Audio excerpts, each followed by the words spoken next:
வணக்கம்ங்க. இன்னைக்கு ஞாயிற்றுக்கிழமை நாள்னாவே அதாவது மட்டனோ சிக்கனோ ஃபிஷ்ஷோ ஏதோ இருக்கணும். இன்னைக்கு எங்கள் வீட்டில் மத்தியானம் மட்டன் கிரேவியும் எக்கு குழம்பு தாங்க வச்சுருக்கிறேன். சரி, மட்டன் கிரேவி எப்படி பண்ணலாம், ரொம்ப சிம்பிளாக டேஸ்ட்டாக பண்ணுவேங்க. அந்த வீடியோ தான் நீ பார்க்க போகிறோம். பார்த்தீங்கன்னா சரி, இப்போ மத்தியானம் தாங்க, அதனால் சுட சுட செஞ்சு சாப்பிட்லான்னு சாப்பாடு ஆச்சு. அடுத்தது மட்டன் கிரேவி பண்ணலாம். அதுக்கு முன்னாடி பொருள் எல்லாமே எடுத்து வச்சிருக்கிறேன். ஒவ்வொன்றா போடுறப்ப அப்படியே சொல்கிறேங்க.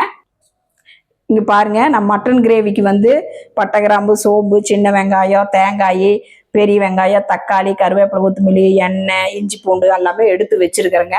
இப்போது ஒவ்வொன்றா பார்க்கலாம். அதாவது செய்கிறப்ப எவ்வளவு அளவுன்னு சொல்கிறேங்க. வாங்க, முதல்ல அடுப்பு பற்ற வச்சுக்கலாம்.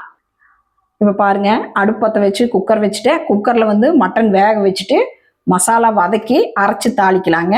அப்போ கறி பஞ்சாட்டம் வெந்துருங்க. டேஸ்ட்டு ரொம்ப நல்லாயிருக்கும். நான் அடிக்கடி அப்படி தான் செய்வேன். இப்போ பாருங்கள், நான் மட்டன் எல்லாம் வாங்கி சுத்தம் பண்ணி வச்சுருக்கிறேன். ஒரு 3/4 கிலோ மட்டன் எடுத்துருக்குறேங்க.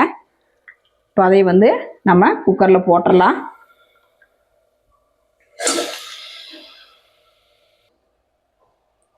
இப்போ பாருங்கள், கறி போட்டாச்சு. இப்போ கொஞ்சம் மஞ்சத்தூள் போட்டுட்டு கொஞ்சம் வேகிற அளவு தண்ணி ஊற்றிக்கலாம். அளவாக ஊற்றிக்கிங்க. போட்டு ஒரு 4 விசில் விட்டுறலாங்க.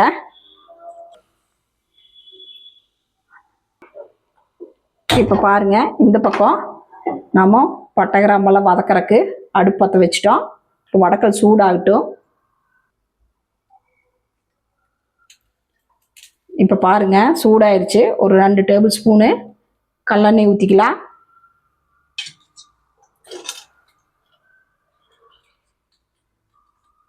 சீரகம் ஒரு டேபிள் ஸ்பூனு, மிளகு ஒரு 1/2 டேபிள் ஸ்பூனு, சோம்பு ஒரு டேபிள் ஸ்பூன் போட்டுக்கலாங்க. அதாவது ஒரு 2 பட்டை, ஒரு 2 கிராம்பு,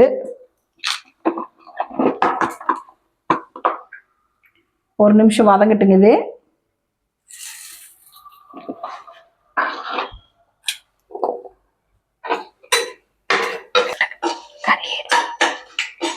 பாருங்க, இது ஒரு நிமிஷம் எண்ணெயில் நல்லா பொரிஞ்சிருச்சு. அதுக்கடுத்து ஒரு சின்ன வெங்காயம் போட்டுக்கலாம். 10-15 சின்ன வெங்காயம். நீங்கள் இஞ்சி பூண்டு பேஸ்ட் போடுறதா இருந்ததுன்னா அதாவது கறி வணக்கும் போது போட்டுக்கலாங்க. இந்த இஞ்சி பூண்டு ஃப்ரெஷ்ஷாக போடுறீங்கன்னா இங்கே ஒரு 10 பல்லு பூண்டு, ஒரு துண்டு இஞ்சி இங்கே சேர்த்துக்கிங்க. இப்போ இந்த வெங்காயத்தோட நான் இஞ்சி பூண்டு விழுது இருக்குது, அதனால அது சேர்த்துக்கிறேன். இதுலேயே ஒரு 2 கருவேப்பிலை போட்டுக்கலாம்.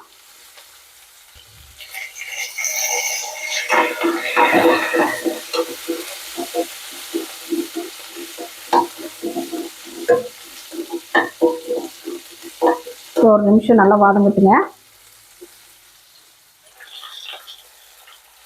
இப்போ பாருங்க, ஒரு 1/2 டேபிள் ஸ்பூன் கசகசா போட்டுக்கலாம். ஒரே ஒரு ஏலக்காய்,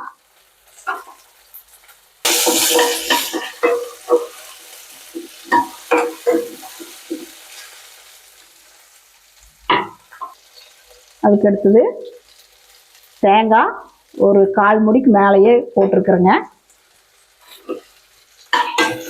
இதே நல்லா வதக்கிட்டு இப்போ அடுப்பை ஆஃப் பண்ணிடலாம்.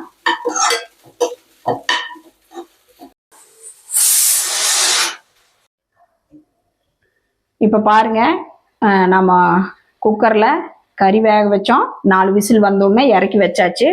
அதுக்கு அடுத்தது மசாலெல்லாம் வதக்கி ஆற வச்சிருக்கிறோம். அதுக்குள்ளே நம்ம வதக்கிடலாங்க. தக்காளி வெங்காயமெல்லாம் வதக்கிடலாம். இப்போ அதுக்கு வடக்கல் வச்சுட்டோம். வடக்கல் சூடானுன்னே எண்ணெய் ஊற்றிக்கிங்க.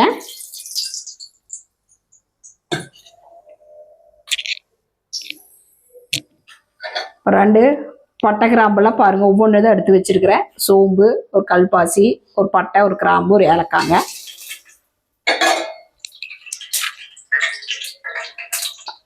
அதுக்கு அடுத்தது 2 பெரிய வெங்காயம்,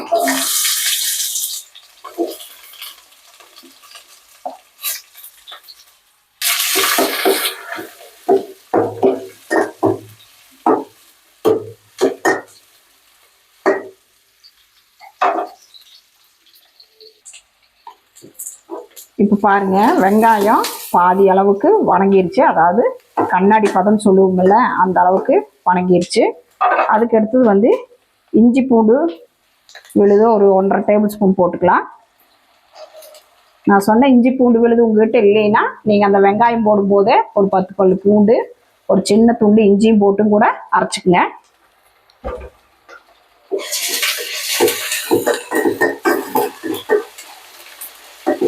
இந்த ஒரு நிமிஷம் வதங்கட்டுங்க. இப்போ பாருங்க, இஞ்சி பூண்டு கொஞ்சம் வதங்கிருச்சு, நல்லாவே வதங்கிருச்சு. அதுக்கடுத்து கருவேப்பிலை, 2 பச்சை மிளகாய், 2 கொத்தமல்லி தழை, இதை போட்டு நல்லா வணக்கிட்டு அதுக்கடுத்து தக்காளி சேர்த்துக்கலாம். இப்போ பாருங்க, இதை போட்டு ஒரு நிமிஷம் ஆச்சு. அதுக்கடுத்து வந்து நல்ல ஒரு பெரிய தக்காளி அரிஞ்சு வச்சிருக்கிறேன், அதையே சேர்த்துக்கலாம் பொடி பொடியா.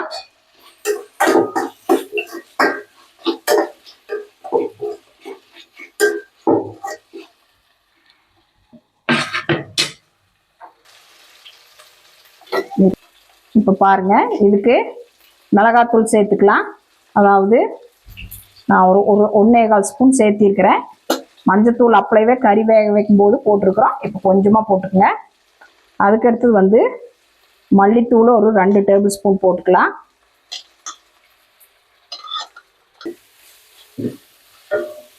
பாருங்க, இது நல்லா வதங்கட்டும். கொஞ்சமாக தண்ணி தெளிச்சுக்கலாம், அடி பிடிக்காம இருக்கும், நல்லா பச்சை வாசம் போயிருங்க.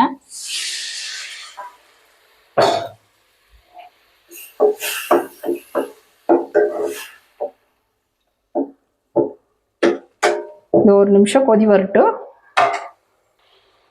இது ஒரு 2 நிமிஷம் வதங்குறதுக்குள்ள நான் போய் சின்ன வெங்காயம் இதெல்லாம் வதக்கி வச்சுங்கள்ல, தேங்காய்லாம் அரைச்சிட்டு வந்துடுறேன். இப்போ பாருங்க, இதெல்லாமே ஜாரில் போட்டு நல்லா நைஸாக அரைச்சி எடுத்துகிட்டு வந்துடலாம். இப்போ பாருங்க, இது நல்லா வதங்கிருச்சு, நல்லா வாசமாக இருக்குதுங்க. இப்போ பாருங்க, நான் அரைச்சி எடுத்துகிட்டு வந்துட்டேன். இதையுமே இப்போ சேர்த்திடலாம்.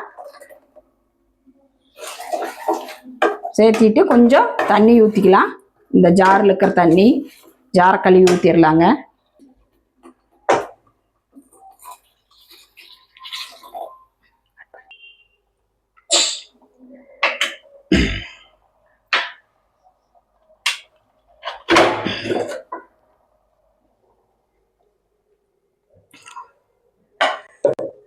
பாருங்க, இது நல்லா கொதிச்சு நல்லா கெட்டி ஆயிருச்சு. பாருங்க, இதோட பக்குவம் பாருங்க எப்படி இருக்குதுன்னு. இந்த அளவுக்கு ஆனோடனே நம்ம வந்து வேக வச்ச கறி போட்டுடலாங்க. தண்ணி கொஞ்சம் இருக்குல்ல, தண்ணியோடையே போட்டுருங்க. போட்டுட்டு இதுக்கு தேவையான அளவு உப்பு போட்டுடலாம். இன்னும் உப்பே போடல, இப்போ உப்பு போட்டுடலாங்க. கல் உப்பு போடுறேன், நீங்கள் தேவையான அளவு போட்டுக்குங்க.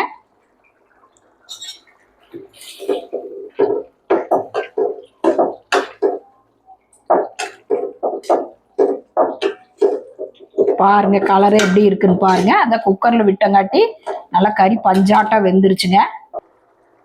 இப்போ பாருங்க, நல்லா கொதிச்சு கெட்டியாயிருச்சு.